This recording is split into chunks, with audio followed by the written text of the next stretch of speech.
Into her. What's she doing this time? Oh! I see. So you believe that this warning letter was sent by the Phantom Weasel? Absolutely. I've said it before and I'll say it again. The Phantom Weasel never acts as you expect. He must have faked his own death 10 years ago using a body double. Now that he's back, I'm sure the guards who worked on his case back in the day are in for a headache, but however this turns out in the end, the one thing it won't be is boring. Couldn't agree more. As a journalist, I'm gonna get a lot of mileage out of this one. Thank you, sir, for your time. Now, whom should I interview next? Huh? Hey! What a coincidence! Fancy meeting you here. Perfect timing. So, the Phantom Weasel's latest warning letter. What are your thoughts? Yeah.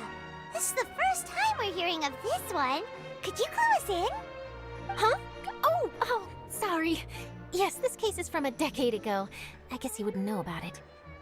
Well, not to worry. You're in good hands because I'm a professional. The story goes like this. 10 or so years ago, a phantom thief became active in the court of Fontaine.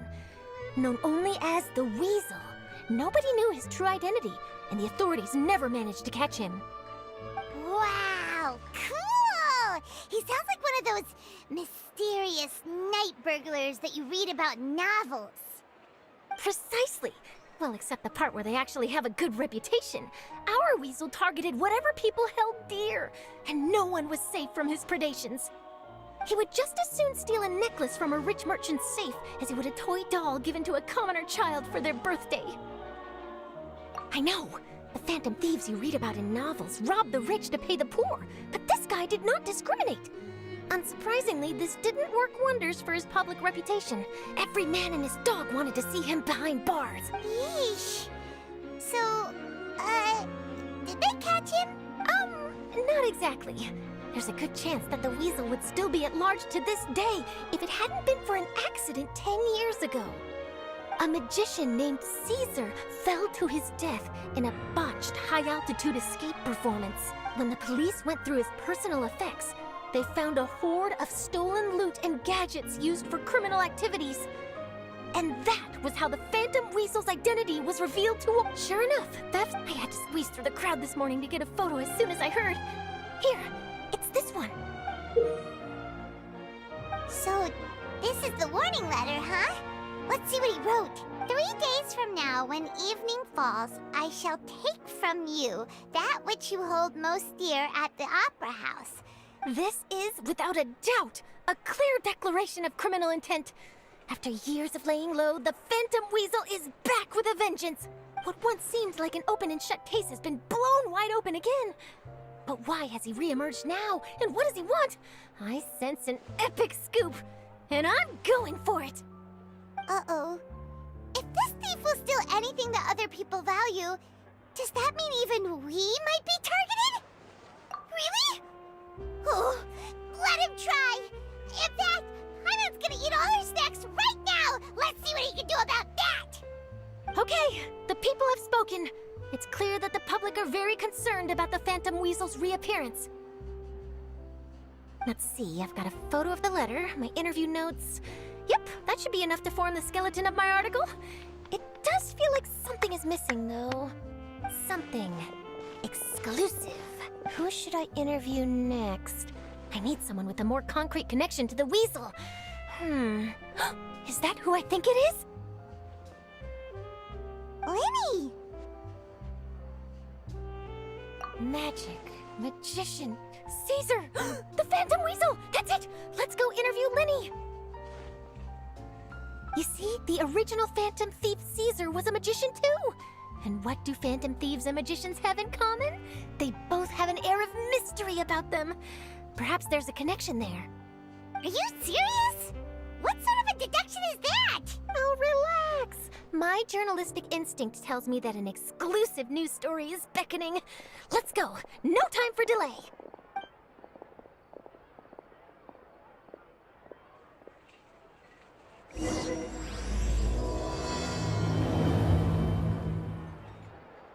No way! I'm not guessing!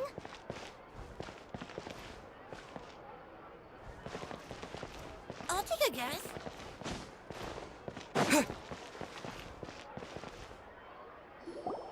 Wow, Mr. Magician! How did you know which card I picked? Oh, it's simple. Come closer and I'll let you in on my secret.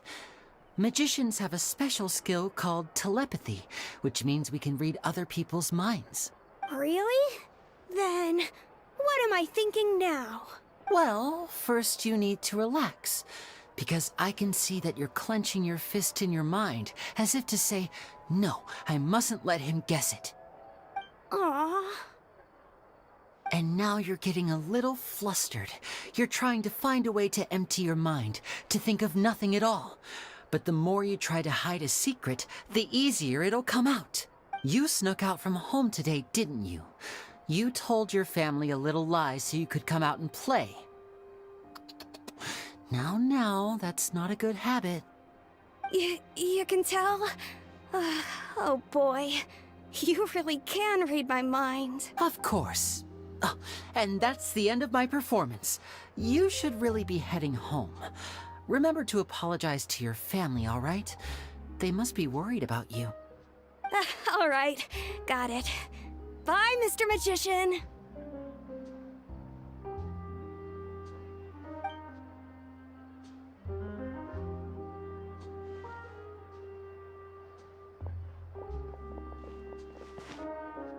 Hey, Lyney?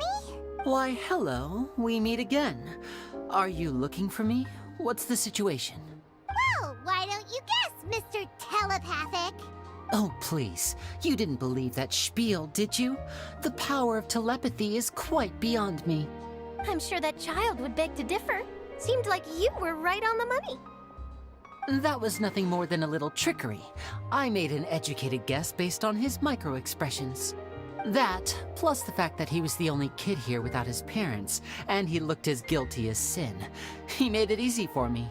You guys, on the other hand... Let me guess. Don't tell me you're here for the Phantom Weasel, are you? Wow, got it in one! Is this more of your trickery at work? Wait, really? No trickery this time. It was pure luck. His warning letter's been the talk of the town, so I figured that maybe you were asking around about that. Bingo! I plan on writing a column reporting on the latest news about the Phantom Weasel. So, Lyney, what are your thoughts on this infamous thief's reappearance? To be honest, it makes me angry. Angry? Why? You read his letter, right? The Phantom Weasel claims he's planning something in 3 nights' time at the Opera House. That's the night I'll be performing there. Huh. What are the chances?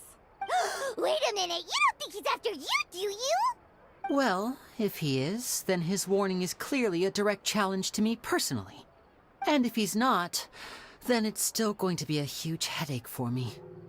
The mere mention of the Weasel's name is enough to scare people off. So once the contents of that letter get out, barely anyone will be showing up to watch my show. But I've been preparing for this for a long time. I'm not about to let him ruin my big day. This leaves me with only one choice. I have to expose the Phantom Weasel's identity before the show begins. Really? So what you're saying is, we might get to see a live duel between a famous magician and an infamous thief? Wow, this has exclusive written all over it. To be honest, I'm not sure if I'll emerge the victor. The Phantom Weasel is a notorious crook, infamous for his inscrutable methods. You're being far too modest, Lyney. I think your magic tricks are even more inscrutable than those of a thief. Thanks for the compliment, though I have to say I don't care much for the comparison. A lot of people liken magicians to thieves because we both have the ability to make things disappear without the person noticing. But there's an important difference that these people overlook.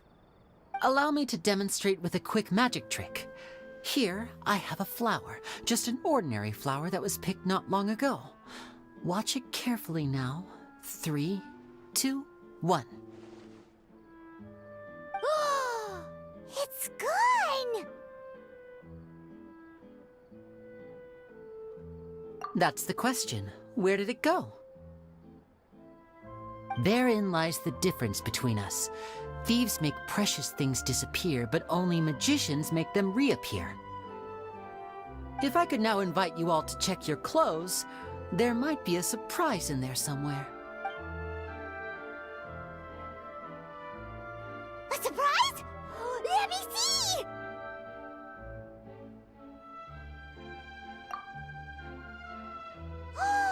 It's right there! But how?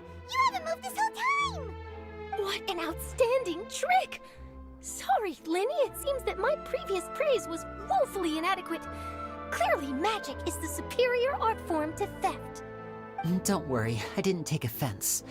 I just wanted to take the opportunity to perhaps change some of the preconceived notions you might have about magicians. Since Caesar's death, a lot of people associate magicians with criminality. It can be quite frustrating. I can imagine. Coming back to your trick just now, might I presume that you are well versed in floral symbolism?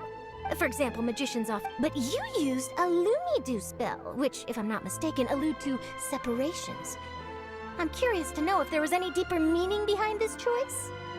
Impressive knowledge. It's no wonder you're such a successful journalist. But I'm afraid I don't know the first thing about floral symbolism. I'm just in the habit of using Lumidu spells in my magic.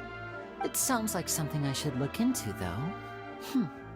I'll buy myself a copy of Fontaine's Floral Language Facts when I have some time. But it'll have to wait until this Phantom Weasel business is behind us. Well noted. In that case, this brings us to the end of our interview. I, for one, am looking forward to the final showdown between you and the thief.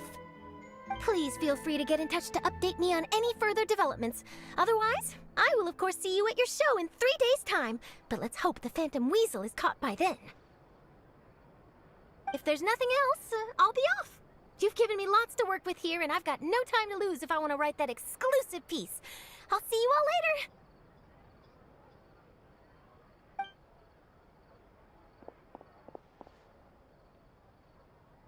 So, Lyney, are you gonna tell us how you did that flower trick now? I'm afraid that's my little secret. Aww. Well, magicians are entitled to their secrets. But Paimon's really itching to know how it's done. You feel it too, right? So itchy! Not so itchy then, huh? Well, since you're so concerned, how would you like to serve as my temporary magician's assistants and help me investigate? Magician's assistants? Oh, that sounds fun! Assistants are technically magicians too! Also, it'll bring us one step closer to figuring out how that darn trick is done! Shall we go for it? Excellent. Thank you for putting your trust in moi. The first thing we need to look into is who Caesar really was. If he truly was the Phantom Weasel, that means that the Weasel is dead, and whoever wrote this warning letter is just a copycat criminal. But if he wasn't the Weasel? Well, that'll make things more interesting. It would mean that the Weasel lives, and he's been laying low all this time in some corner of Fontaine. And if we're investigating Caesar, his fiancée Gemma is a good place to start. Word is that she visits the cemetery often, so I asked Lynette to wait for her there. We should make a move. Let's go and rendezvous with Lynette.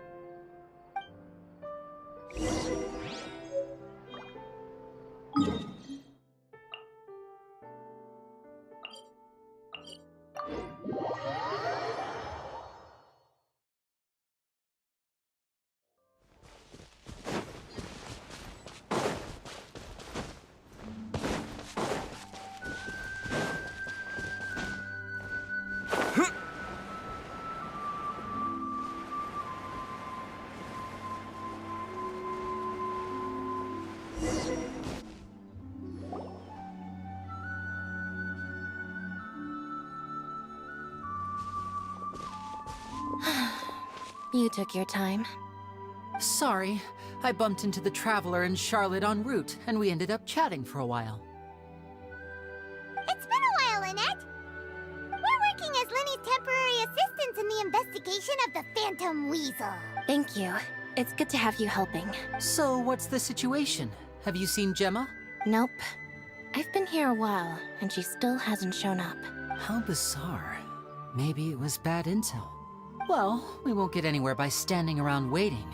Traveler, Paimon, let's go ask around.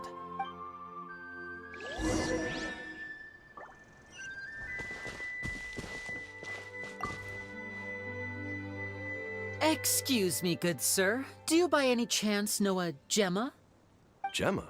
You mean Caesar's fiancée? Sure I do. What's this about?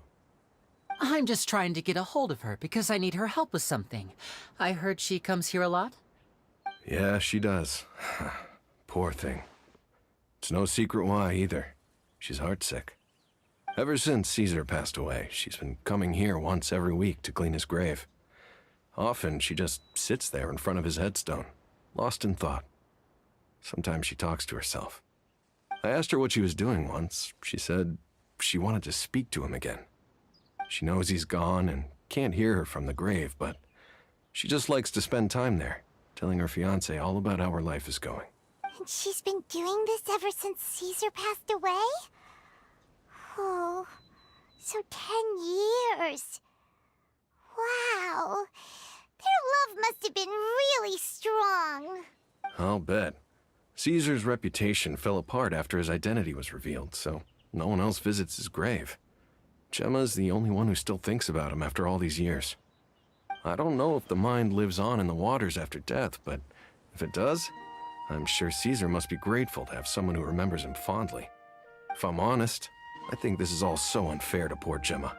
Her fiancé was a low-life crook. He doesn't deserve someone like her. Anyway, all of that said, she's running later than usual today. Normally, she'd be sitting in front of his grave by now. I wonder if she's okay. Well, that's everything I know, I'm afraid. You might have more luck asking some other people. All right, well, thanks for sharing all of this with us. We'll keep asking around. You're welcome. I just hope she'll be able to move on one day.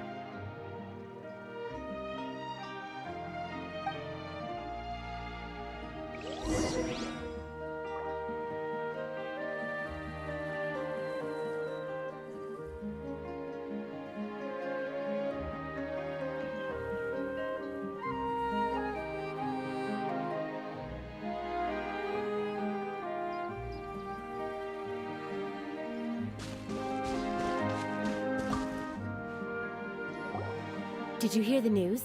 They're saying the Phantom Weasel's back. You're kidding. Wait, isn't he dead? I don't know anymore. All sorts of news flying around nowadays. I can never tell what's true and what isn't. But what if, just hypothetically, I mean, what if this weasel's the real deal and Caesar was framed? Called it. Seriously, 10 years ago, on the day it all went down, I said to myself, you know what? This guy's been set up. The Caesar I knew was a good guy. He gave balloons to children on the street, for Pete's sake. What, are we supposed to believe that he was a balloon thief or something? Give me a break. Oh, please. Weren't you the one cursing his name to high heaven when the police announced the news? You were all, "Oh, that gosh darn lousy son of a, you think you know a guy," or words to that effect. Wait, did I say that? I don't seem to recall. Hello there.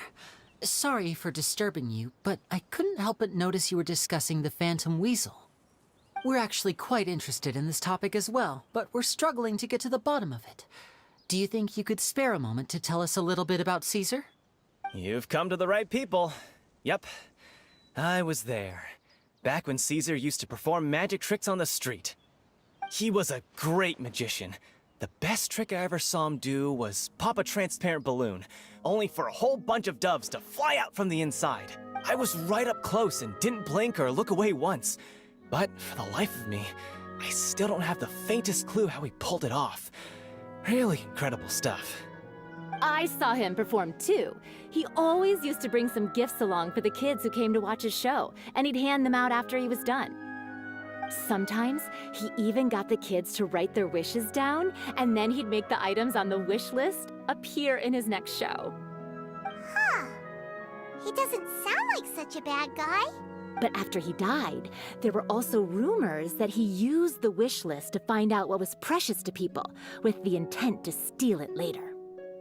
As I'm sure you know, the Phantom Weasel would steal just about anything from anyone. Whatever the case, now that the Weasel is back, Caesar's become a hot topic once more. I bet Gemma must be pleased. If Caesar's name gets cleared, maybe it'll finally give her some solace after all this time. No, speak of the devil. That's her over there. If you've got any more questions about Caesar, she's definitely the one to ask. So that's Gemma.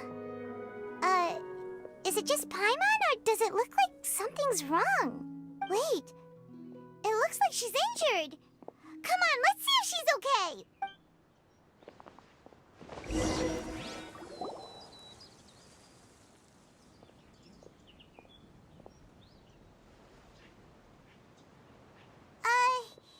Hi there.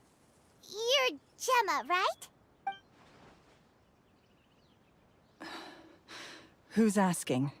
Don't be afraid, we mean no harm. It looks like you're injured. How bad is it? Thanks for your concern, but you didn't answer my question. Who are you, and what do you want with me? My name is Lyney, and this is my sister Lynette. My name's Paimon, and this here's the Traveler. We're investigating the Phantom Weasel. The Weasel posted a warning letter this morning. If he still lives, that means that Caesar was falsely accused. You knew Caesar better than anyone else. So if you're willing, we'd love to hear what you think about all this. I promise you can trust us. We won't hurt you. In fact, we'll do all we can to keep you safe. I never believed that he was the Weasel. Huh. I suspected as much. Okay, so going back 10 years, do you remember anything strange in the weeks leading up to the accident? Did Caesar have a falling out with anyone, for instance? No, not that I know of. Got it. All right, sorry for disturbing you. If you don't have any more questions, please leave. I want to be alone with him.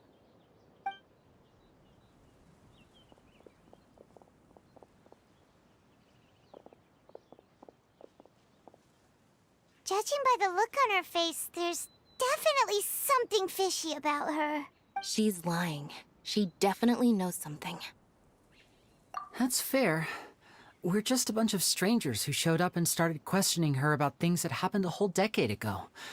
It makes sense that she'd be wary around us. In any case, I doubt we'll get any further here, so let's call it a day. Meet me outside Hotel de Boer tomorrow, and then we'll start the next step of our plan.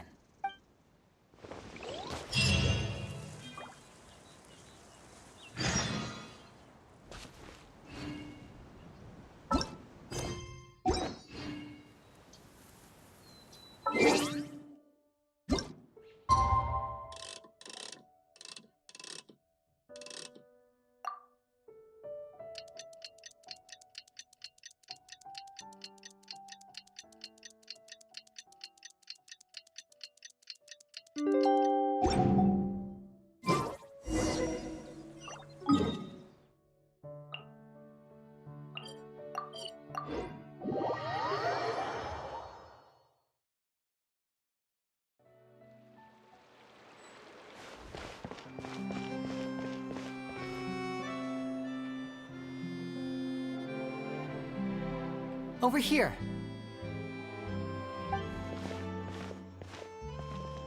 Lynette's not joining us today?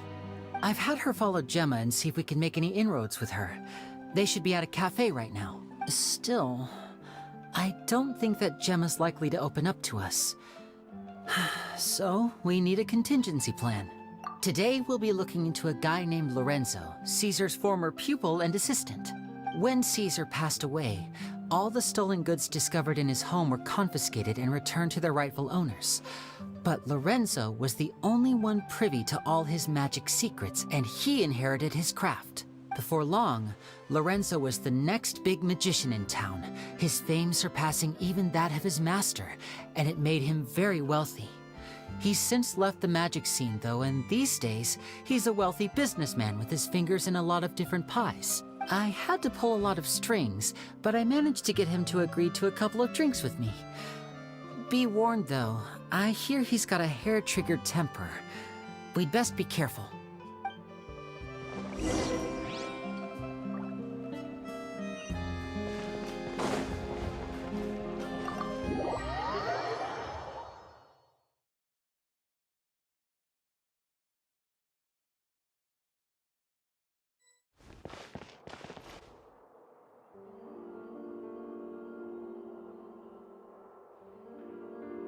You neglected to mention that you were bringing 2 other people with you.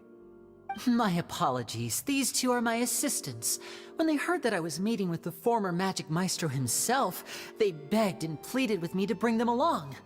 And if it's no trouble, a couple of autographs would really make their day.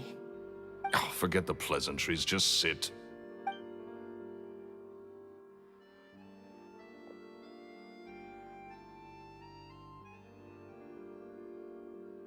Get a load of this guy. Forget the pleasantries, he says, but he looks pretty happy about Lyney stroking his ego. I only agreed to meet since we're both magicians. Do me a favor and cut to the chase. I have more important things to do than drinking. Much obliged, sir. As it happens, the matter I want to address is also related to magic. Yesterday morning, a warning letter from the Phantom Weasel appeared on the entrance to the Opera House. He claims to be planning something for the same evening that I'm scheduled to do a magic show there. As such, I believe that I may well be his target. I have to get to the bottom of this to ensure that my show can go ahead as planned. Naturally, any investigation into the Weasel starts with a few questions about Caesar, who... What is there to investigate? Caesar was the Weasel and he's been dead for 10 years. So what if some sick creep thought it'd be funny to write a warning letter? It changes nothing. Are you trying to tell me you actually bought it? Please, sir, no need to get so worked up. I do concede that a copycat is but one possibility. Possibility? It's a fact, Lyney. Look, my patience is limited, so listen carefully while I'm still willing to put up with you. The Weasel is dead. Period. Everyone knows that, so do yourself a favor and quit this investigation. It'll lead you nowhere. Look, if this affects your magic show in any way, I will personally compensate you for any losses. Oh, sir, I'm honored, really. But this isn't about finances for me. My pride as a magician is what's at stake here, Lorenzo. Copycat or not, this person has thrown me the gauntlet, and I must meet their challenge head-on. Your pride? Don't mince words with me, boy. Just tell me, what exactly are you seeking to do? I want to find out the Phantom Weasel's true identity. I have to know for myself what really happened 10 years ago. What would that accomplish? And what do the events of 10 years ago have to do with you, anyway? Look, you of all people should know that a magician never reveals their secrets. And in any case, dead men don't talk. So if you really care about your magician's pride, then you'll forget about Caesar and move on. Uh-oh. This is getting awkward. Lorenzo? Is that? Oh, it is you! I know that big, booming voice anywhere. What's up, my man? Want to grab a drink with me? Another day, I'm busy. Oh, come on. You can't be all business all the time. You know what they say? Live fast, die young. You gotta learn how to kick back and relax once in a while. If I wanted your life advice, I'd ask for it. Now get out of my face and go be drunk somewhere else. Sorry, my good sir. I don't believe I've had the pleasure. Oh, hey! Edmondo. He and I are business pals. We worked together a bunch of times. This is your first time meeting him? Oh, he's always like this. Foul-mouthed and hard-nosed. Never heard a kind word out of this guy the whole time I've known him. And he wonders why he can't get a girlfriend, despite being, what, pushing 40, 30, something? Anyway, point is, a lot older than when he first got rejected by the girl he was into. And he's still into, from what I hear. Shut up and get out of my face. Another word out of you and you can forget about doing business with me ever again. Do I make myself clear? Sorry, I may have had a little too much to drink. All right, I'm gonna leave. Don't work too hard.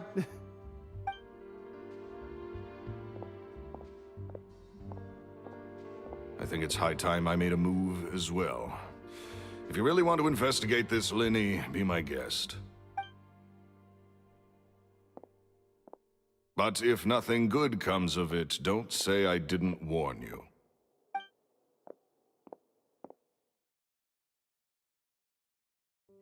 Well, that fell to pieces in a rather spectacular fashion.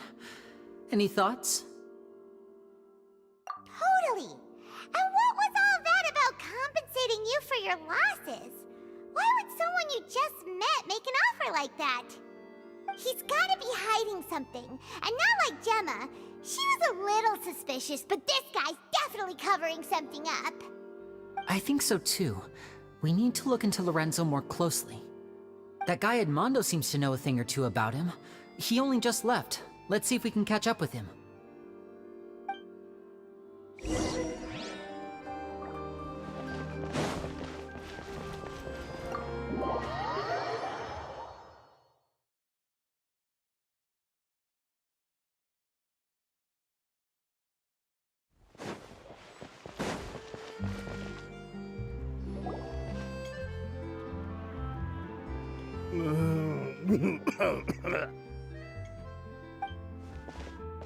You okay there?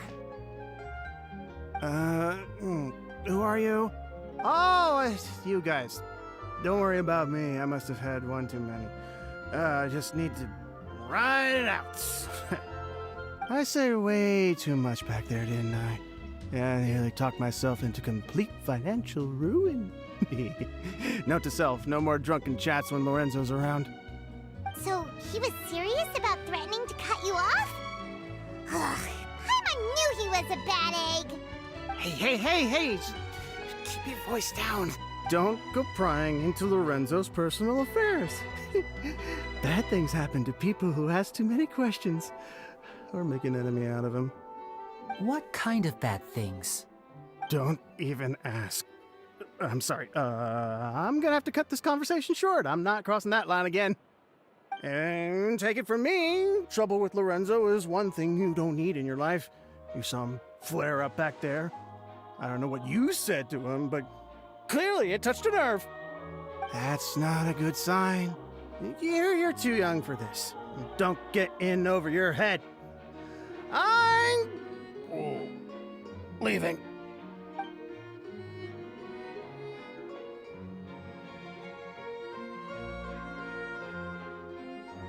And there he goes. What do we do now, Lyney? Shh! I think we're being watched. Someone was listening in to our whole conversation. Don't say anything and don't look back. Any altercation in the city will attract the guards. We'd better take this elsewhere.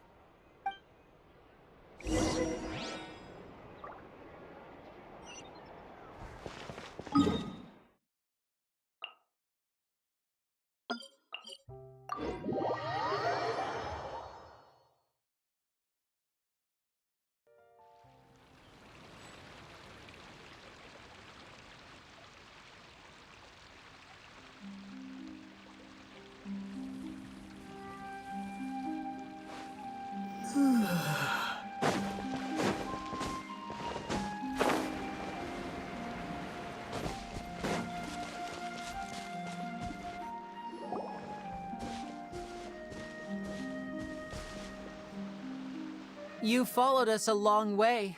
Why don't you come out and introduce yourselves?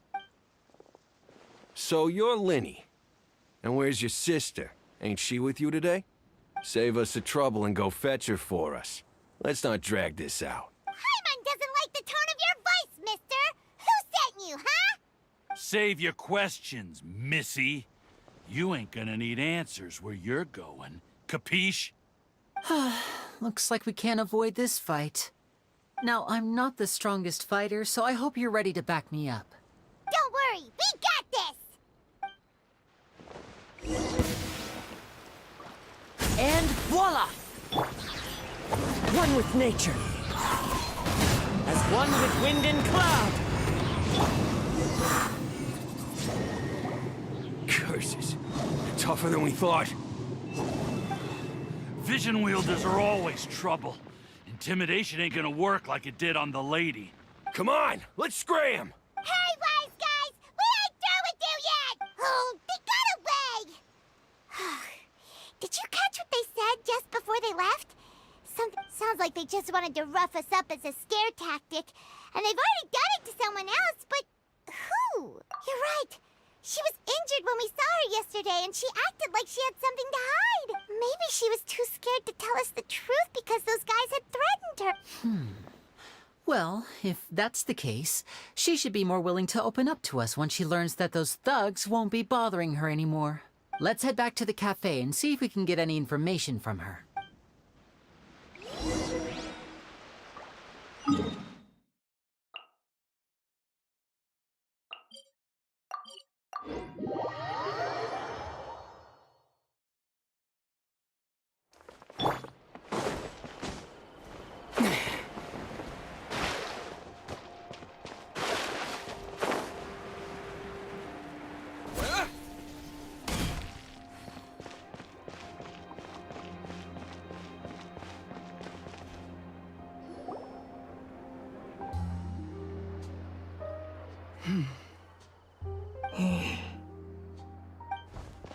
Gemma?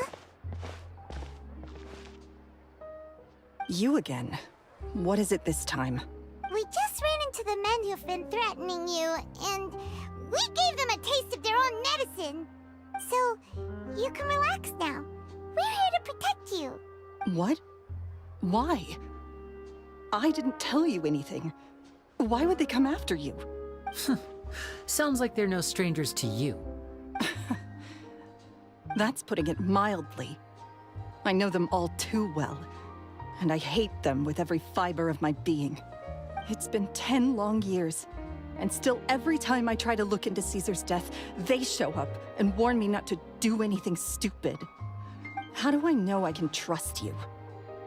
Do you really think you can get to the bottom of it all? And why are you doing this? I'm afraid I can't reveal all the details just yet, but I can promise you this. I will expose the Phantom Weasel's true identity. Because you see, this is a personal matter of the utmost importance. I give you my word. Trust me. Okay. How can I help you? I've heard that Caesar used to have a magic workshop where he kept a lot of his personal effects. If possible, I'd like to take a look at them. Do you know where it is? The Fuscus. But the place was sealed up by the police after his death, and no one's been there since. I also know that the Fuscus is dangerous territory. Lots of hostile groups lurking around. If you're serious about going there, please be careful. Understood. Lynette, you stay here and take care of Gemma. Don't let her come to harm. Got it. But if I'm staying here, I'm ordering dessert. I mean, bon appetit, but stay sharp, too. They're likely to come for you while I'm away. Okay. All right. Power saving mode off. I'll start taking this more seriously now.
If Gemma gave us the right location, then the workshop should be right nearby. Huh. Looks like these boxes are blocking the entrance. Let's shift them away first. There we go. It should be just down here.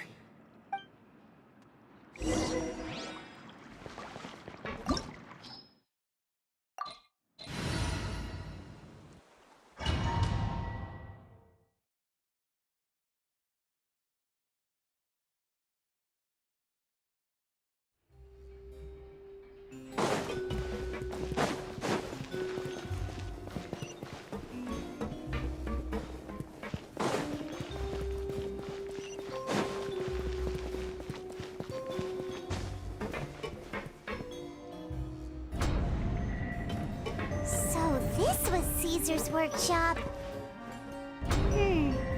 Nothing suspicious here, just normal magic props. Let's head in further. What was that? Oh, is this one of Caesar's gadgets? Guess we must have triggered some sort of device.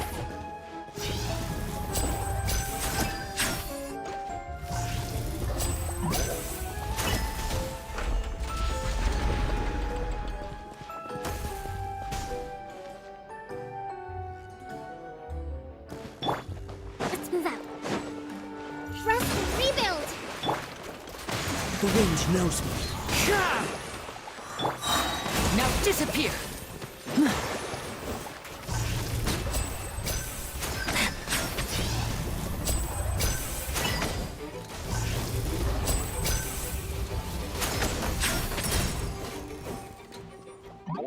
Whoa. Look. The doll in the box is glowing.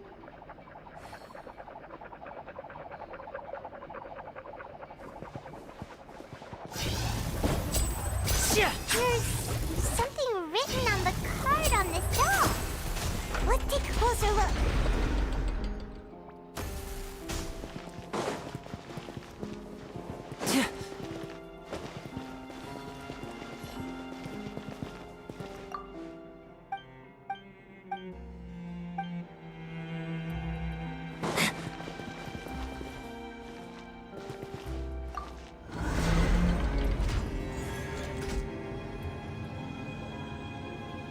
And voila! Hold the line.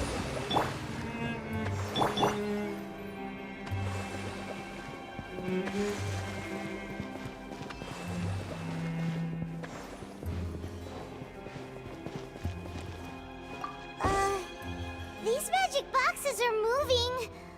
What do we do? One of them looks different from the rest. Let's investigate. Got it. We're supposed to find the box that lit up at the start, right? There should be another wish list inside. Let's keep trying.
That's weird. Have we reached the end already? There's nothing here. Maybe this was a wasted trip. This place seems a little too ordinary for a magician's workshop. There's a distinct lack of mystery. We've triggered quite a few devices on the way here. I'm starting to wonder whether Caesar built this whole place as one big, elaborate magic contraption. If so, then there must be more to this place than meets the eye. Maybe a hidden room somewhere. Aha! If I just move this book, then hopefully... And... presto! A secret passageway! How did you know? I'm a magician too, and apparently great minds really do think alike. Looks pretty big inside. Let's head in and take a look around.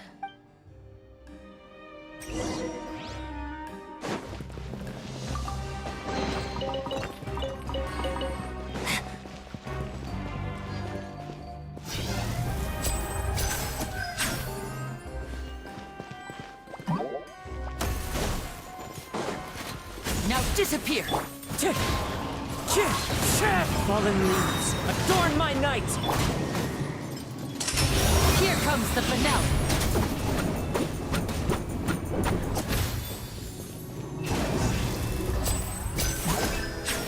And voila!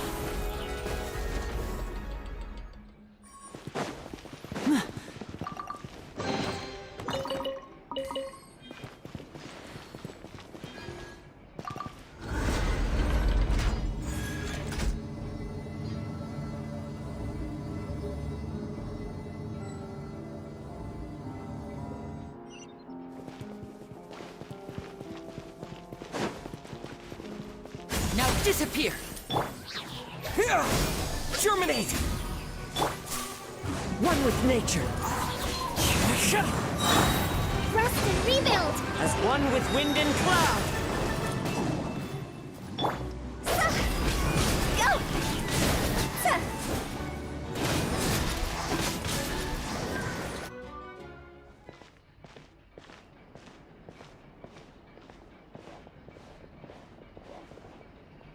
Why have you stopped, Lyney? Is there some device in that box? Huh. It just looks familiar somehow. Let me check this out for a second while you guys go on ahead. If anyone makes a major discovery, let's rendezvous here. All right, see you in a bit!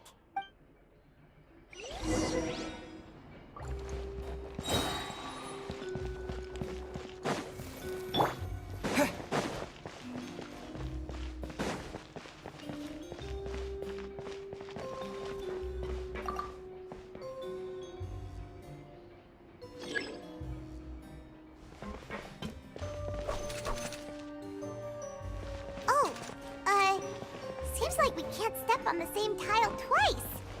Guess we've got to finish it in one run, huh?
notes. He wrote a lot about the principles of magic. Whew. Much too advanced for Paimon. Hey, look! Is that Caesar's diary on the table?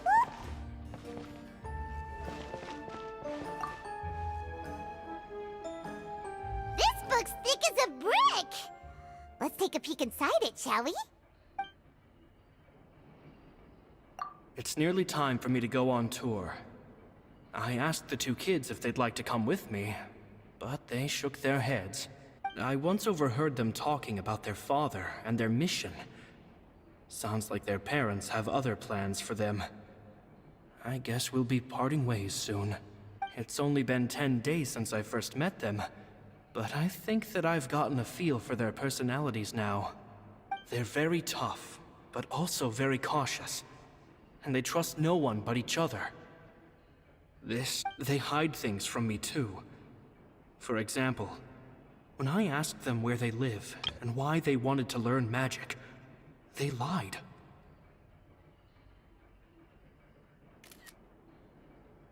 That's the thing about children. Whenever they're trying to cover something up, it always shows somehow. I can sense that their lives have been hard, possibly even dangerous too. They're not like other children. It's a shame after thinking P.S. P.P.S. Oh, Caesar, Caesar. Just mind your own business next. At one of my shows a few days ago, a child asked me how I pulled candy out of my hat. As a joke, I told the kid that the hat has a built-in wish-granting machine. Next thing I know, today a whole bunch of kids were pestering me to pull all sorts of things out of the hat. So I told them another white lie. The machine needs time to power up, but in the meantime, you can write your wishes down. Well, they took me up on that offer, enthusiastically. As I write this, I've only just got back from running around all over town, buying the things they wanted. Boy, I wound up saving very little this month. But that's not a major issue. I now have a bigger problem. How am I going to hide all these things inside my hat? Two children came to talk to me after today's show. I don't know why they were out on their own. They looked much too young to be unsupervised. I do hope they got home safely. Anyway, they said that they wanted me to teach them how to do magic. I told them that learning magic is very hard work, but that didn't faze them at all. It's like they already knew. They seemed so committed. I couldn't turn them down. It seems like something's bothering Lorenzo lately, but he won't open up to me about it. Surely he's not upset that I agreed to teach those two children. I'll have to talk him around. I have a good feeling about those kids. They're naturally talented, and it seems like they're not new to the world of magic. They have all sorts of fantastic ideas. All I'm really doing is helping them develop a more professional They wanted to call me Master, but I told them they absolutely mustn't. Any magician worth their salt could have taught them what I have. They're the geniuses here. Compared to them, I don't deserve to be called any sort of master. With time, I have no doubt that they could become far greater magicians than I. My only concern is why they're so mature for their age. I fear they've had to grow up too fast. I don't dare to imagine what they must have been through. Gemma thinks so too. She doesn't like being around them. Says that their eyes are too piercing. They don't bother me, but then again, I've never been the sharpest tool in the shed.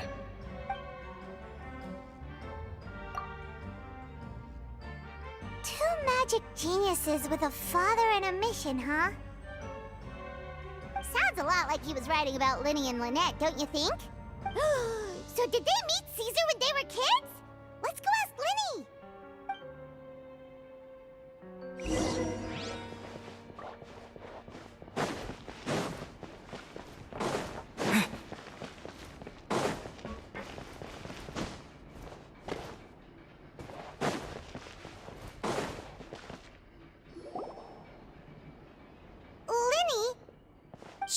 hold that thought. As I expected, there's a lot of fishy things going on in this place. Fishy? Uh-oh, what have you found? All in good time. Before we go over our new leads, I want to tell you how a high-altitude escape is performed. First, the magician slots themselves into a magic box in full view of the audience.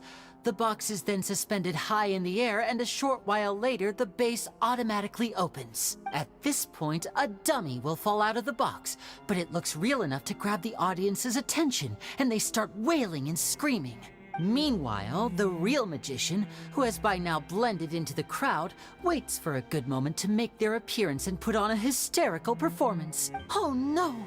Is that me? Did I just fall to my death? Very vivid description.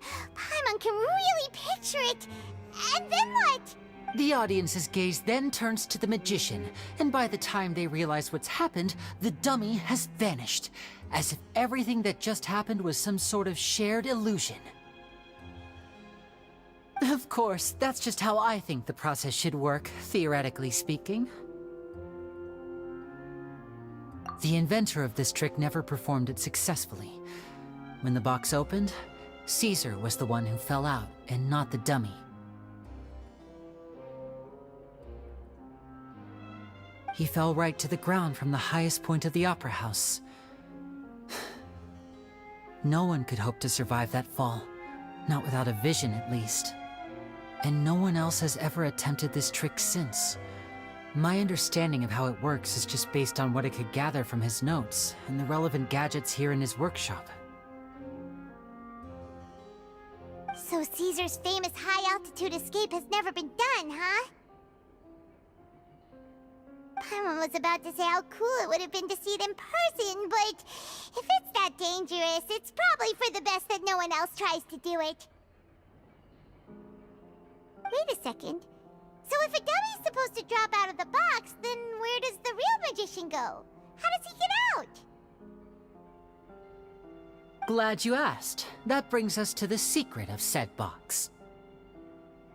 This box right here is the one that Caesar constructed himself to use in the performance, and it's not as simple as it looks. Inside, there's a device that only the magician himself would know about. Once the magician's inside and the box is lifted up into the air, the audience's view of the box is fixed at a certain angle. From where they're standing, they have a clear view of the front, sides, and bottom, but the back and the top are now no longer visible. At this point, the magician presses a button inside the box, opening a secret door out of view. He then escapes through this trap door onto the opera house roof, waits for the dummy to fall and distract the audience, and quietly returns to ground level. That's way simpler than Paimon imagined. Even Paimon could probably do it. Well, there's a little more to it than that, of course. The hardest part of this trick is controlling the audience's mood and reactions. That takes an exceptional degree of showmanship. There's the falling dummy, the miraculous reappearance, the pompous performing. Maybe the magician would even have themselves tied up before it begins to strengthen the impression that there's no escape. Many days and nights of careful research and painstaking practice would have gone into this, all culminating in a performance just a few minutes long, but one that still manages to transform the shock and grief of a tragic accident to the joy and laughter of a mesmerizing magic trick. Caesar was a highly accomplished magician, but unfortunately, even he didn't manage to pull it off. So, how did it go so wrong? You said you found some fishy stuff here. Have you figured out what really happened? I can make a pretty good guess. I looked into the case files. The magic box Caesar was using at the time of his death had the secret button I mentioned positioned on the right-hand side. And, sure enough, he always used his right hand as his dominant hand in public. Okay. Nothing suspicious there? But here's the strange thing. Most of the devices in this workshop have the mechanism on the left-hand side, including this box right here, which leads me to believe that Caesar was in fact left-handed. Because a magician can't afford to have their most basic habits stand out too much. People naturally focus their attention on the most important details of the task or situation at hand. But a magician needs to be able to redirect an audience's attention at will, so as to avoid arousing their suspicion.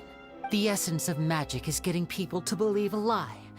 If even the truth raises eyebrows, the falsehoods become all the more difficult to mask. And so, Caesar trained himself to use his right hand to align with his audience's expectations.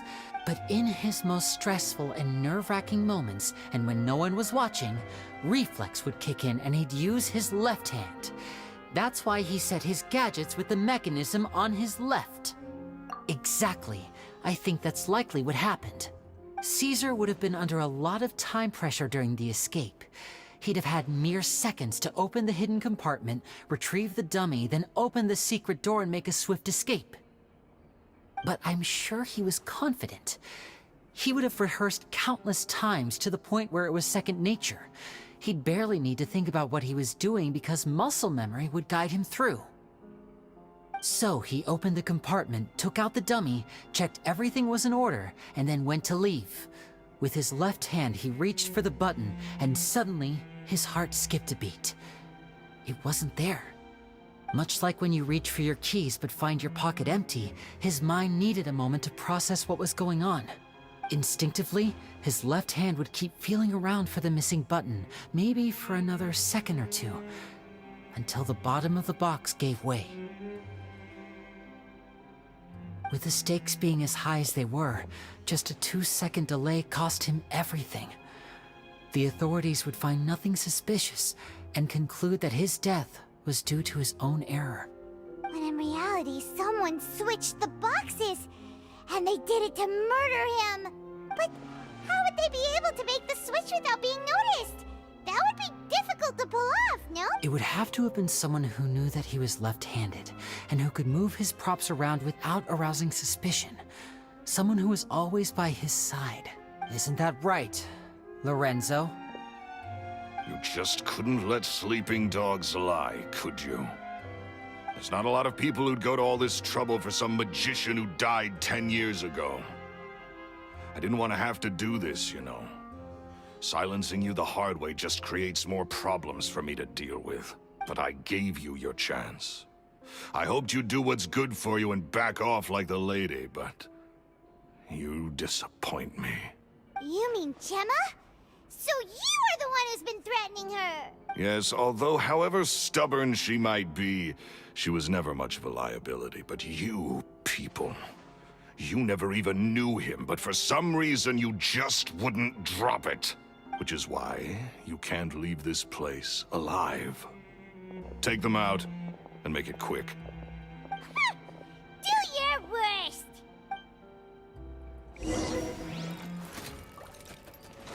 Step right up!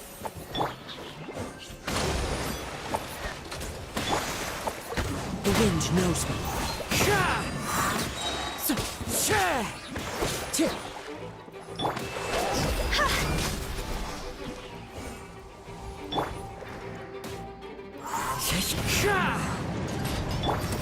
And voila!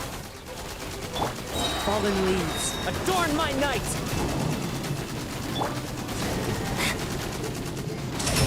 Let's get this show on the road!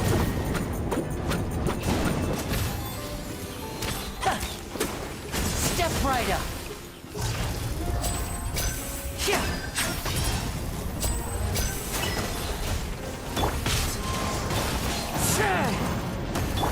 Time to go!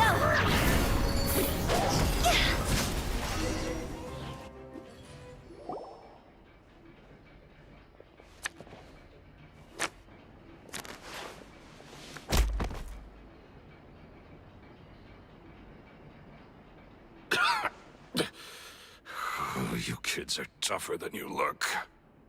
Had enough yet, Lorenzo? Your cronies can't help you now. I think it's high time you started talking, and what I'd really like to know is, why did you murder Caesar? If I had a mora for every time you said that man's name. Of course you idolized Caesar, everyone else did. But I was the real genius magician. Me! He was just an amateur who did cheap tricks for gullible children. I was the one who made magic into the fine art it is today. The aristocrats doffed their hats to me! So it was jealousy. jealousy. Hatred, more like. I hated Caesar. All he cared about was his magic. He lived and breathed it. He poured everything into his street performances and his stupid tours like it was just a hobby to him, never bothering to think about Mora. What sort of fool devotes their life to the art of deception and never has a Mora to show for it? But the people loved him, didn't they? Oh, how they looked up to him. No one gave me a second look. All I ever heard was, "Oh, your master's amazing, isn't he?" Amazing. Yeah, so amazing that he was completely broke. Every other apprentice was living it up at their master's expense, but no, not me. I put in all the work, mastered all the skills, and it brought me nothing more than the life I already had. He forbade me from using magic to trick people out of their Mora. There was nothing he hated more than that. And with his reputation in Fontaine, it was too risky for me to go it alone. As long as he was alive, if I dabbled in my own brand of money-making magic, he would expose me, and it would destroy me. I had to kill him. There was no other way. He had to go. And this was your only motive? It was reason enough. What other motive would I need? Well, I was under the impression that there might have been other factors at play. For instance, maybe you were in love with Gemma, but she was engaged to Caesar. In love with Gemma? Don't be ridiculous. Guess I was wrong about that then. Next question. Are you the Phantom Weasel? I am. Caesar was so strict with me. He insisted that his way was the right way, that the sole purpose of magic was to bring joy to the world. I never bought into any of that. I was more interested in the practical value of magic. Sure enough, it helped me fill my pockets with all kinds of valuable treasures. Oh, yeah! Charlotte told us that the weasel would steal whatever people valued, no matter how much it was worth. That's just how it looked from the outside. What would any thief want with second-rate loot? I've only ever targeted high-value items. I stole cheap things as a way of practicing my craft. It was other people's overactive imaginations that conjured up the preposterous image they then dubbed the Phantom Weasel. So, that's the story, huh? Well, I hope you're ready to tell it all over again during your trial. What choice do I have? You're a pack of wolves, and you've got me between your jaws. You've seen what's here, and my last-ditch effort to stop it getting out has failed. What else can I do? So be it. I've enjoyed power and wealth for the last 10 years, the likes of which Caesar could never give me. I wouldn't choose for things to end this way, but I regret nothing. Very well. In that case, I'll contact the guards. Traveler, Paimon, keep an eye on Lorenzo for me. I'll meet you just outside the workshop when I'm back.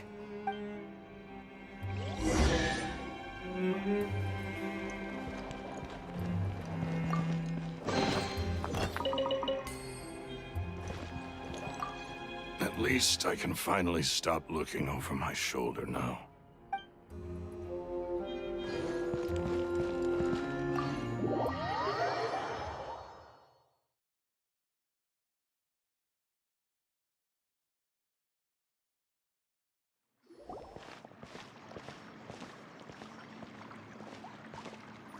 Lyney has told me the whole story. Lorenzo, do you confess to the murder of Caesar and to framing him for the Phantom Weasel's crimes? Look who's finally developed a conscience. What kind of disciple murders their own master? I hope it was worth it, because there'll be hell to pay.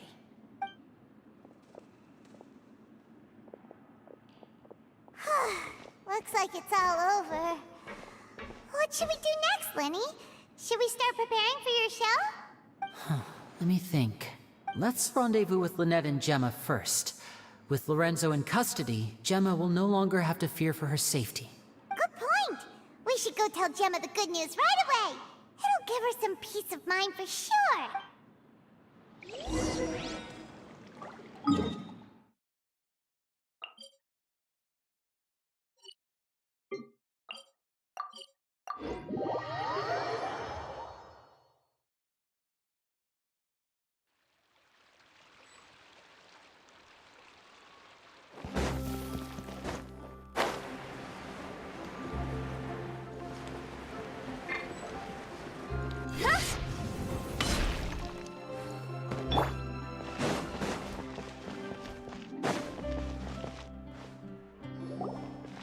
Ah, you're back.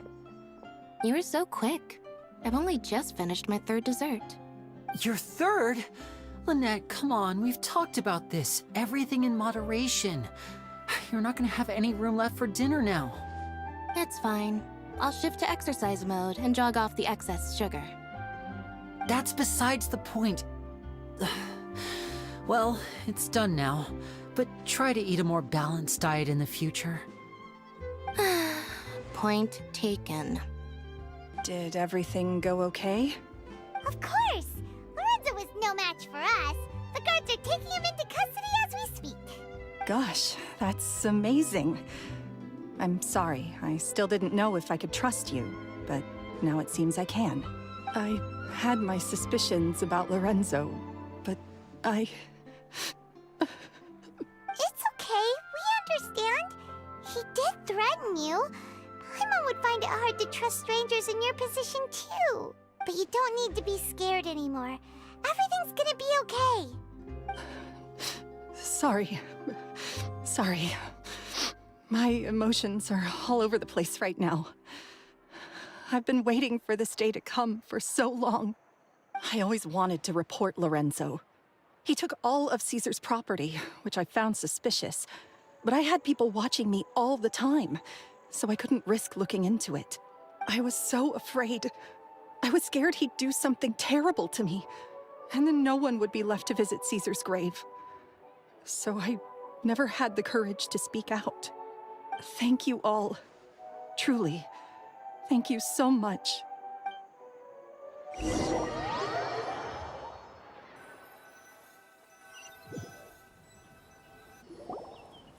Thank you all for clearing Caesar's name. I never would have guessed that Lorenzo was the real Phantom Weasel. He never showed any signs that there were problems between him and Caesar in public. From the outside, it looked like they got along great.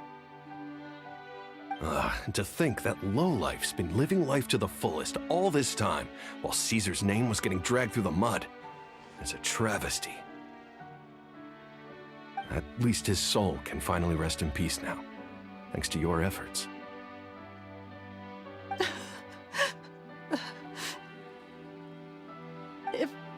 If only I'd realized before it was too late. Don't blame yourself, Gemma. This isn't your fault. Yeah, you still have the rest of your life to live. Caesar wouldn't want to see you spending it feeling guilty. Cheer up, Gemma.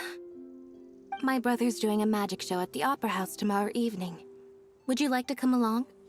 It might raise your spirits. This show will be a special one. We're holding it in Caesar's honor. In Caesar's honor? Really? Oh, thank you. I'll be there. Great. We'll see you tomorrow evening. Traveler, Paimon, don't be late. Don't worry, we'll be there. No way are we gonna miss out on a free magic show. Wait, Paimon feels like we're forgetting something. Oh yeah, Caesar's diary! We never found out if the two kids Caesar taught magic to were Lyney and Lynette or not.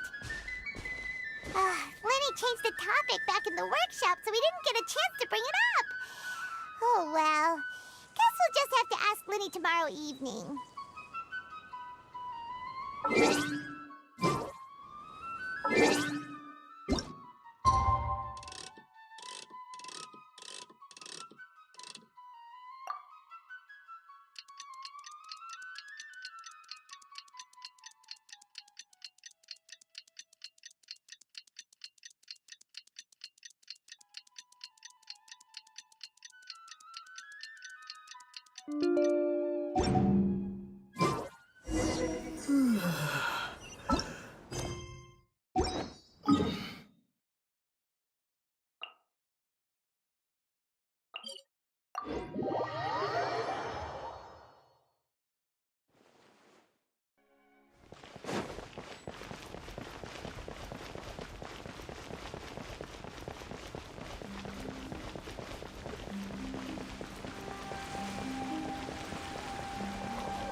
Paimon's excited to see another of Lyney's magic shows! Wait. Lynette, shouldn't you be on stage by now? Not this time. My brother's going solo today. So, I'll be watching with you.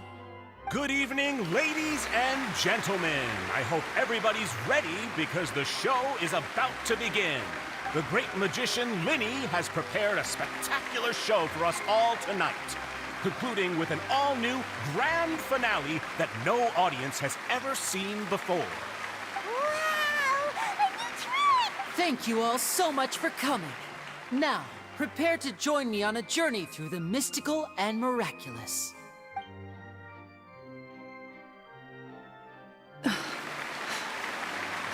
Exciting stuff, isn't it? Yes, it's just... It reminds me of him. No wonder. Caesar was a famous magician too. So, how did you two first meet, Gemma? Well, I was out on the street once, and I saw him performing for little children. Children love magic, because they're willing to believe in things that can't be rationally explained. Caesar had this amazing way of bringing them into a dreamlike world. And somehow, I felt drawn to him too. So I went up and asked him to do a trick for me. Aw, that sounds so romantic. What trick did he do? It was with a flower. He took it in his hand, snapped his fingers, and it magically appeared on my head. I was so happy that day. No one had ever given me a flower before that. Oh, that's so cute! Actually, now that you mention it, Lyney's done that one before. Is that right? Then I suppose he's a romantic at heart, just like Caesar. After all, you never know when the people dearest to you might be gone. That's right. It's all over now. Paimon doesn't really know how to comfort you, but at the very least, no one's gonna be intimidating you from now on. You can breathe easy at last, right? Right. Yes, you can breathe easy now, Phantom Weasel. See? Even Lynette says... Wait, what? The Phantom Weasel? Lorenzo escaped? Where is he? What do you mean, Phantom Weasel? As Lyney once said, a performer's job is to commit fully to their role and put on a flawless performance for their audience. But once the bag of tricks is empty and the curtain falls, it's time to end the show. The spotlight is no place for someone with no more cards up their sleeve. It's been 10 years, Gemma. Aren't you tired of the grieving widow act? I think it's time to put an end to it. What are you talking about? Paimon doesn't like this riddle. Traveler, Paimon doesn't like where this is going. Come on, say something! Ladies and gentlemen, I hope you're all enjoying the performance so far. There will now be a brief intermission, after which Lyney will perform the most electrifying act of tonight's show, the one we've all been waiting for. The final performance will take place outside of the Opera House, so please make your way outside in a calm and orderly fashion. The Phantom Weasel never did like public places, did they? Don't worry, this place will be quiet soon.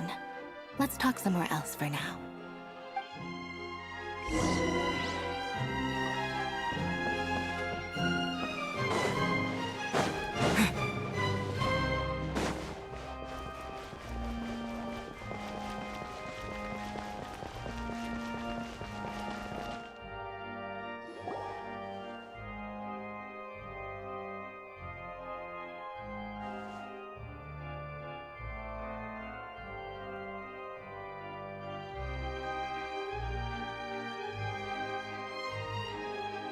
Dear me, this is awkward, isn't it?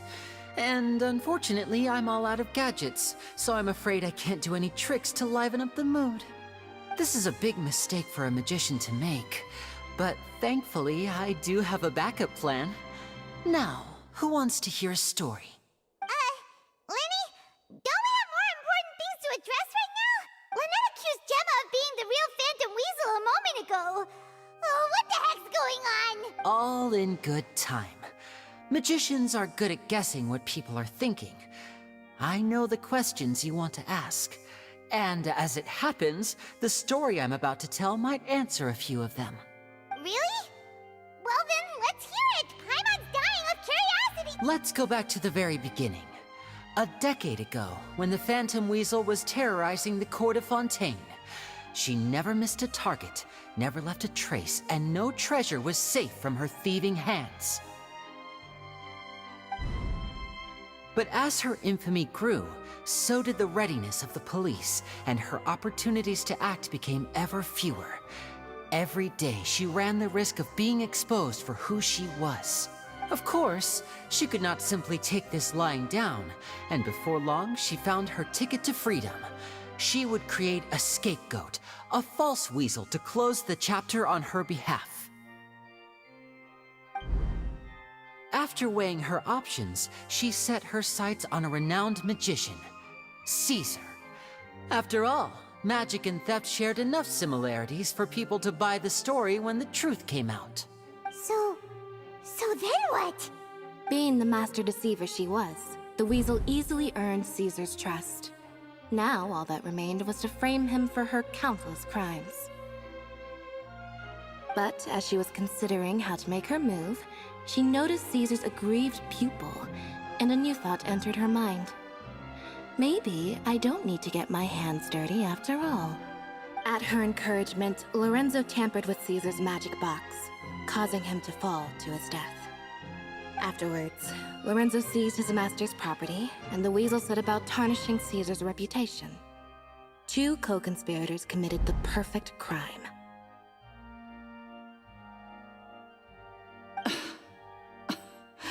I've got to hand it to you. You're both exceptional storytellers. It's enough to make even me wonder whether there was really another mastermind behind all this, pulling the strings. But I just have one question. You seem to think that I am the villain in this tale. What's brought this on, Lyney? Is it something that Lorenzo said? Don't worry, Lorenzo said nothing at all.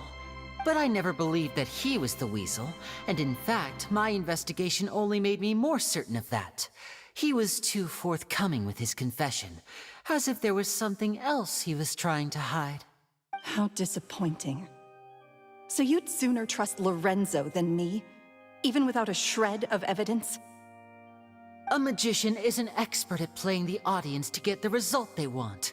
And I have no doubt that you, Gemma, are equally talented in this regard. With a little help from Lorenzo, you put on a very convincing performance.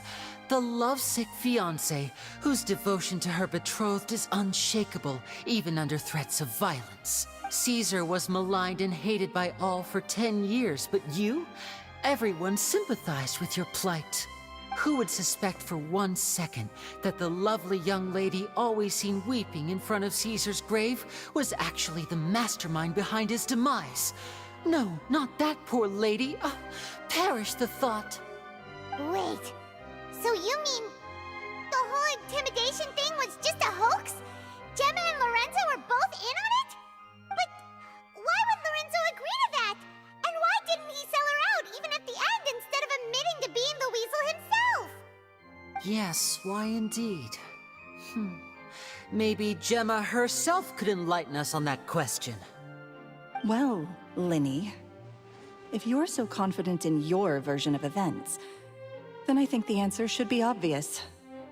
Having killed Caesar with his own hands, Lorenzo was plagued by overwhelming guilt. Revealing the Phantom Weasel's true identity would serve no purpose. But if the Weasel remained free, then she could take care of Lorenzo's loved ones. An excellent answer, though sadly a little dull. Is that right? Well, don't let me bore you. If you'd care to change the topic to something more interesting, I'd be much obliged. As a matter of fact, there's one thing I'd really like to understand. Why would the real Weasel have targeted things that only have value to other people? Could you shed any light on that? Of course. After all, we're just telling stories here, aren't we? If I had to guess, I would say that the real Weasel must have had a terrible childhood. Left to fend for herself after her parents died young. Betrayed, scorned, beaten. She'd scrounge waste paper from garbage bins to draw on, using twigs and dirt for lack of ink and pen. She'd sew ugly rag dolls from whatever scrap material she could get her hands on. This was her only source of happiness in life. But it was all she needed, and she was content. Until the world decided that even this was too good for her. Once again, she was betrayed. And this time, everything was taken from her. She felt like life was a miry pit that dragged her further down the more she struggled to escape. At that tender age, she should have been happy. Instead, she stood in the shadows and watched with envy as all good things in the world passed her by. This was a fate too cruel for anyone to bear. Her pain became a breeding ground for dark thoughts. Thoughts which festered and grew into a twisted solution to her troubles. I detest the happiness of others, in all its forms alike. I will rob them of everything they hold to be good and true, and it will fill the void in my soul. That's some pretty heavy stuff. Now it all makes sense. Does this story satisfy you, Lyney? Yes, it is quite to my tastes. Thank you for helping to clear up my confusion. Huh. That's right. What drove you to write that letter, Gemma? What were you trying to achieve there? Because without that, none of this would have ever come to light. She didn't write the letter. After 10 long years, I'd hoped that the Phantom Weasel would be consigned to the history books by now. But it seems like someone still wasn't ready to let her finally be at peace. Lyney. Or should I call you the Phantom Copycat now? You were the one who posted that letter outside the Opera House. But why? Very sharp, Phantom Weasel. Still as shrewd as ever. Well, no need for me to be coy about it. Our goal was to clear Caesar's name. The most straightforward way to change the public's impression of Caesar was to force the Weasel to show themselves. That's it? You had no other agenda? Of course we did. We made it quite clear in the letter, I believe.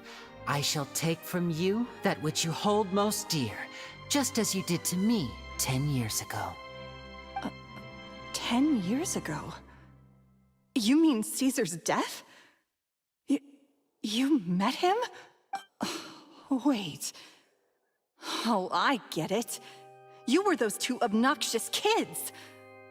It's been so long, and you're all grown up now. I didn't recognize you. He taught you magic back then, didn't he? For what, 10 days or something? And you went to all this trouble. Why? Because you feel like you still owe him something? We remember all our debts, however great or small. 10 years ago, Caesar's reputation was torn to shreds, and his legacy was thrown out. 10 years on, and no one cares what the truth is anymore. But we did not forget, and so we came to find you. And? What exactly did you take from me? I'm still standing, as you can see. Lorenzo has admitted to everything. I'm free. Free? Do you really think so? Caesar once told me that even though the world is filled with lies and falsehoods, we must find our own truth. I think that applies to you too. Truth can take many forms. Prized possessions with nostalgic value, fervent hopes and dreams, and irreplaceable people. Life took many things from you, and those wounds never healed. When they ached unbearably in the dead of night, stealing became your way of numbing the pain. What are you trying to say? I'm saying that for the last 10 years, you've been living a rather uneventful life. Perhaps that's because you found something other than a life of crime to fill the hole? Back to Lorenzo for a second. He murdered his own master, played along with your act, and took pains to make sure any suspicion would be directed towards him. But what did he have to gain from all that? He knew who you were and the things you'd done, and despite that, he was willing to give everything up for your sake. He's the reason that you haven't felt the compulsion to steal in all these years. You're more than just accomplices in murder. You're the only real friends each other has. So I think you know, deep down, that he is the only truth you have in your life. But that truth is gone now. And I guarantee you, you'll never see it again. Congratulations on your freedom, Gemma. Your freedom will cost you dearly. From now on, you'll be all alone in a world full of lies and falsehoods. I do hope you'll be able to bear it. You've still got a long life ahead of you after all. Gather round, one and all. The time has now come for the amazing Lyney to perform his final act in tonight's show. I'm sure you're all wondering what he has planned for the grand finale. Well, wonder no more, for the answer is a death-defying high-altitude escape. A high-altitude escape? I'm sure you all remember the magician Caesar. This was the very trick that led to his fatal fall, after which he was dubbed the Phantom Weasel. But we have now learned that Caesar was wrongly accused, and that the real Weasel has now confessed to their crimes. Guess that's my cue to leave. Whew. I've been practicing this one for ages now, but I'm still a little nervous. Traveler, Paimon, I hope you enjoy the rest of the show. There may be a lot of people watching tonight, but you alone are my true witnesses. Lyney, wait. You two hid a lot from Caesar. He went to his grave without ever knowing your secrets. So what about now? Are you an open book? Or are you still the same as ever? You don't have to tell lies to end up isolated and alone.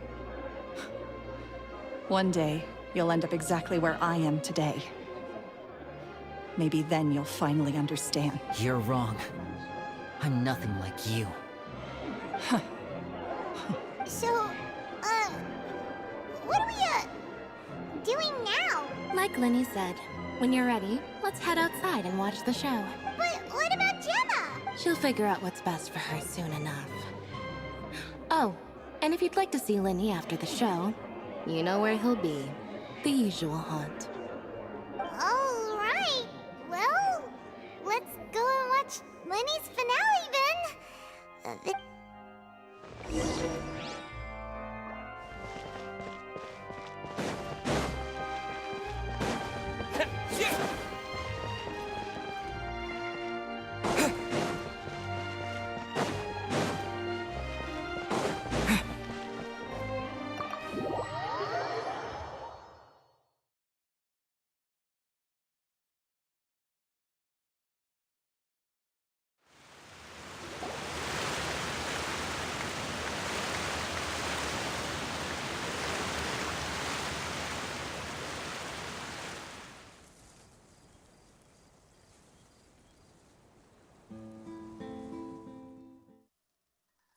Magic should be mysterious, surprising, and defy logic.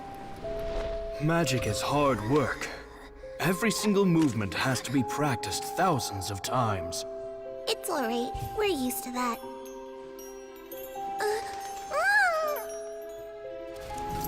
We're sorry. You've taught us so much, but we can't tell you the whole truth.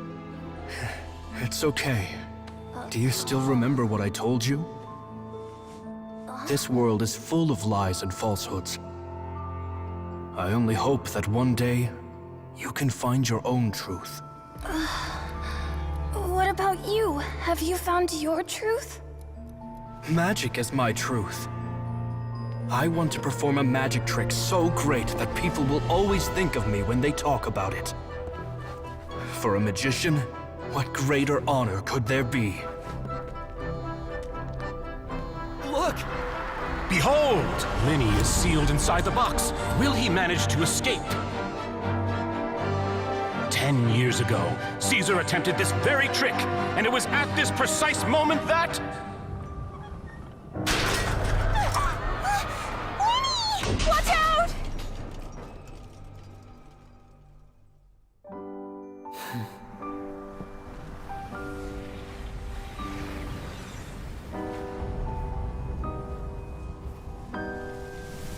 Mysterious. Surprising. And logic-defying. Isn't that right? This honor belongs to you, Caesar.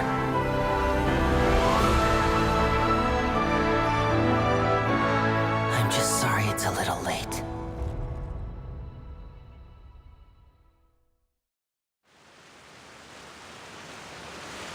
Did you see that? 1 minute he was falling, and the next, he turned into flowers. How could he possibly have done that? How mysterious.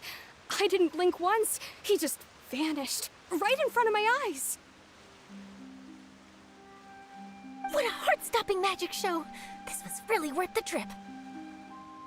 Caesar's name has finally been cleared, and Fontaine's new star magician Lyney has fulfilled a wish on his behalf. Oh, I couldn't ask for a better grand finale. It will make a great headline for the Steam. Whew. Looks like everyone really loved Lyney's grand finale. Paimon doesn't see Lyney anywhere. Where'd he go? Oh, Lynette said he'd be waiting for us at the usual hunt. But, oh, yeah, that's probably... All right, let's go look for him there.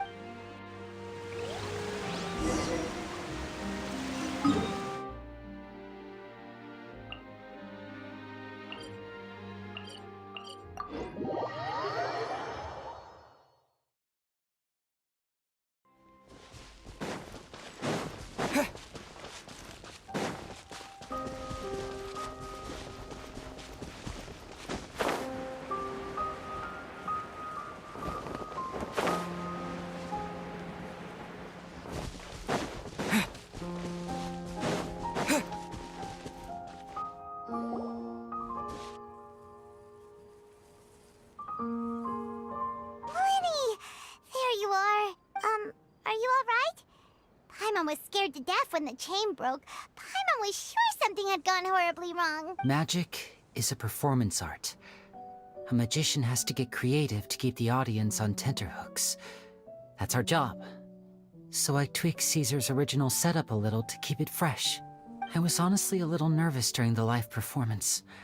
The thought of falling, suddenly feeling weightless, seeing the sky and the ground spinning, and sometimes I can't help but wonder what Caesar thought in those final moments.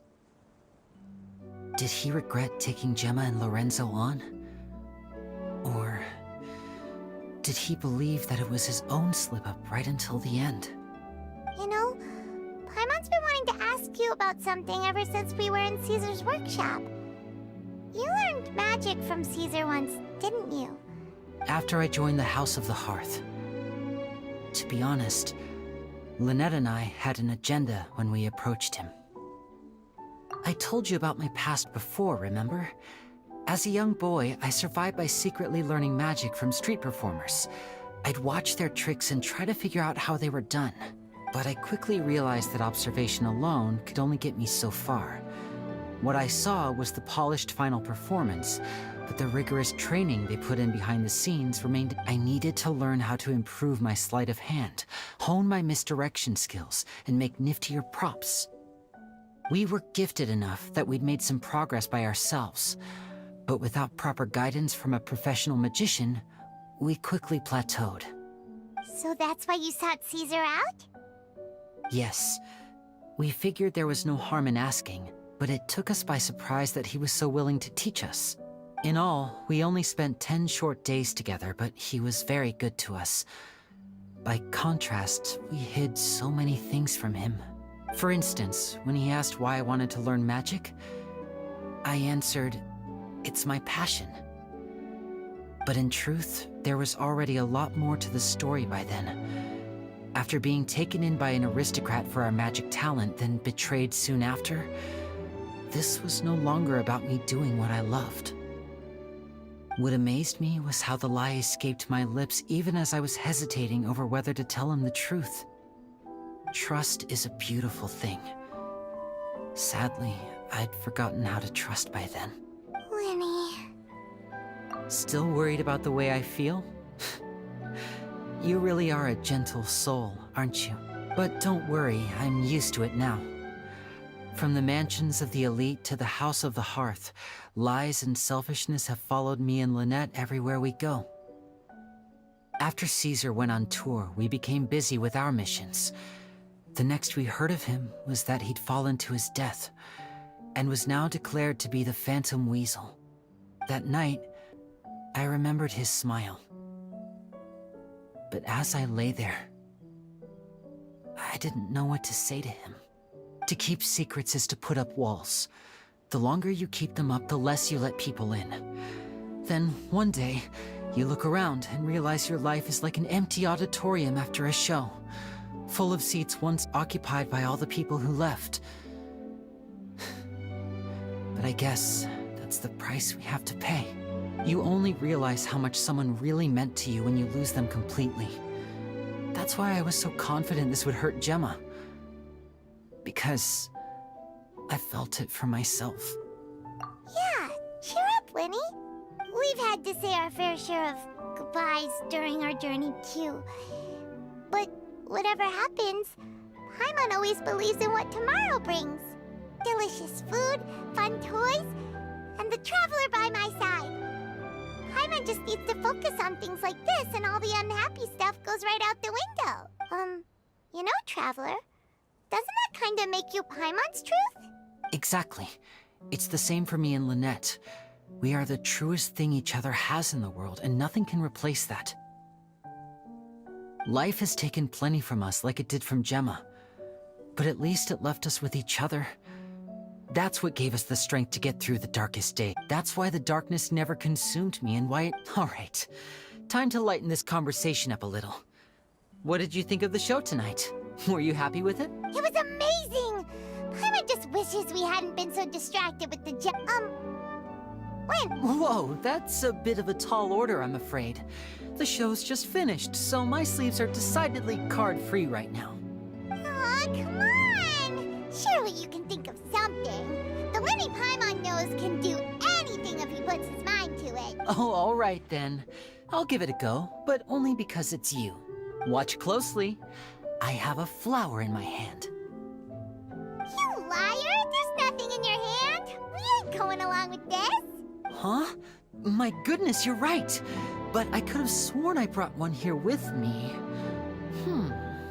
Okay, try this. Count down with me. 3, 2, 1. 3, 2, 1! Now, have another look around. Maybe the flowers appeared somewhere else. Really? Let's see. Wow, there it is! Oh, this is a different flower from the last time, right?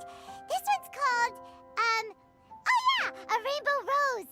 But more importantly, Paimon has to know how the trick is done. Please, Lyney, pretty please! Well, if you want to learn magic, you'll have to start by addressing me as teacher. Ugh. Fine. Please, teacher, please. Since you asked so nicely, I'll share one little tip with you. Namely, the student of magic cannot solely rely on others being prepared to reveal their secrets. You have to observe, think, and find the answers for yourself. Is that it? Look at the time. We shouldn't linger here too long. Thanks again for coming to see my show. I bid you both good night. I look forward to seeing you again. All right, fine. See ya. Shall we head back down too? Oh, Paimon can't wait to read The Steambird tomorrow. Paimon bets Lyney and Caesar will be plastered all over it. Let's head to the Steambird's offices tomorrow morning and see what we can find out.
I'm very sorry, Charlotte, but my sister and I are quite busy today.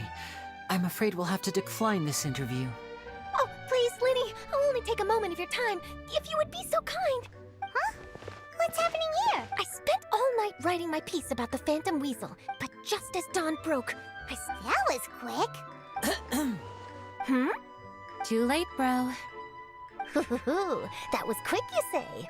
It sounds like I've got some catching up to do. Please, fill me in. Whoops. Aha! My instincts did not lead me as... Maybe watching my high-altitude escape trick reminded her of a better time with Caesar, and she could no longer ignore the voice of her conscience. Huh. Okay, then. Wait, no, there must be more to it. If that's all it took for her to have a change of heart, how did it take her 10 whole years? Oh, I remember now! You and Gemma were nowhere to be found after the show. What happened between you? Quickfire question! Where did you all go after the show? Oh, we went to the cemetery and Lyney did a private magic trick just for us. Actually, glad you mentioned it, because that reminds Paimon, guess what? Lyney started using rainbow roses in his tricks. What? I don't recall ever having received a rainbow rose from you myself. Is this supposed to mean that they're more important to you than your own sister? No, I just... What now? Oh, did Paimon say something wrong again? This is getting pretty awkward. What do we do, Traveler? Seems like this interview wasn't meant to be. Well, never mind. There's always next time. Forgive my persistence, but when there's explosive news waiting to be found, I can't turn away. Apparently, one of the things she said to the guards was that her final wish is to see Lorenzo one last time. There's clearly a web of complicated relationships there. Can't blame me for being curious.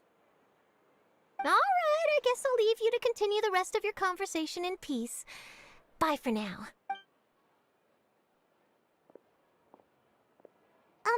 Lynette? Paimon didn't mean to... Don't worry, I wasn't angry. I was just trying to distract her. Oh, really? Oh, thank goodness. You scared Paimon there. Phew. You and me both, Paimon. You and me both. At least it did the job, right? Please, take good care of that rainbow rose. I'd be really upset if you lost it.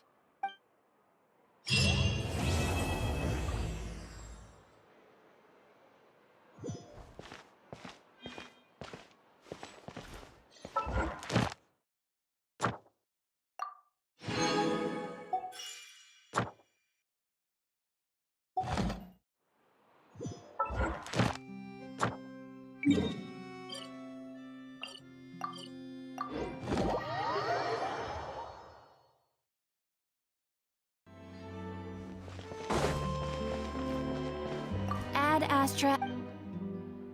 Thank you for completing today's commissions.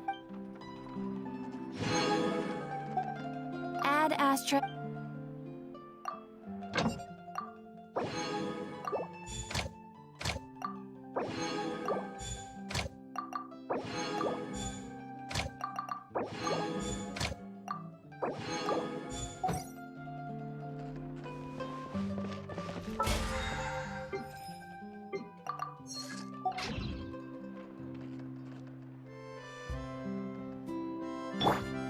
Allow me! There'll be an extra fee for that.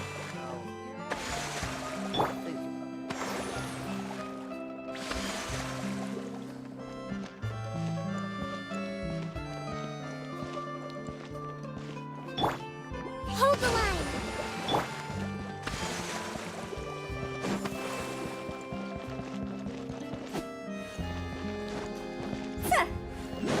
Huh?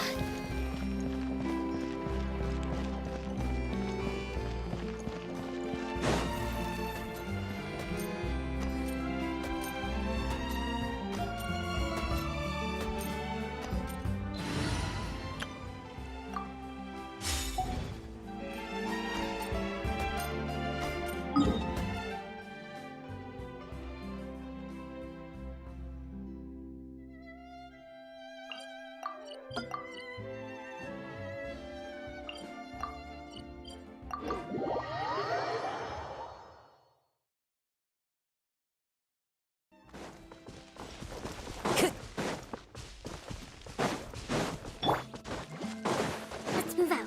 Rest and rebuild!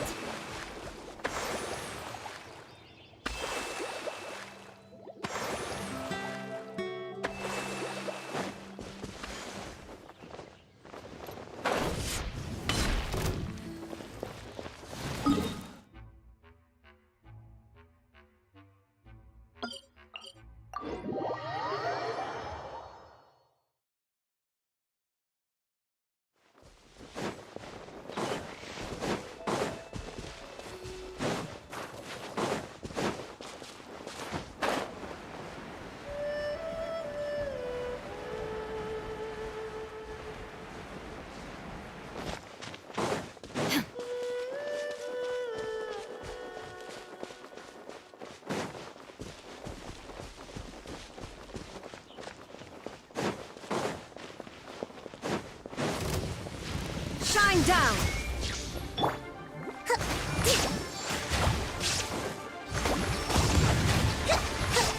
A brash maneuver! Uphill battle!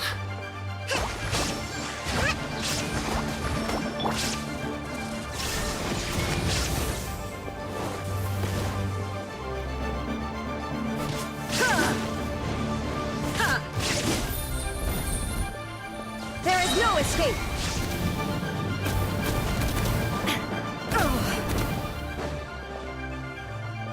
Inazuma shines eternal! Illusion shattered! Hold the line!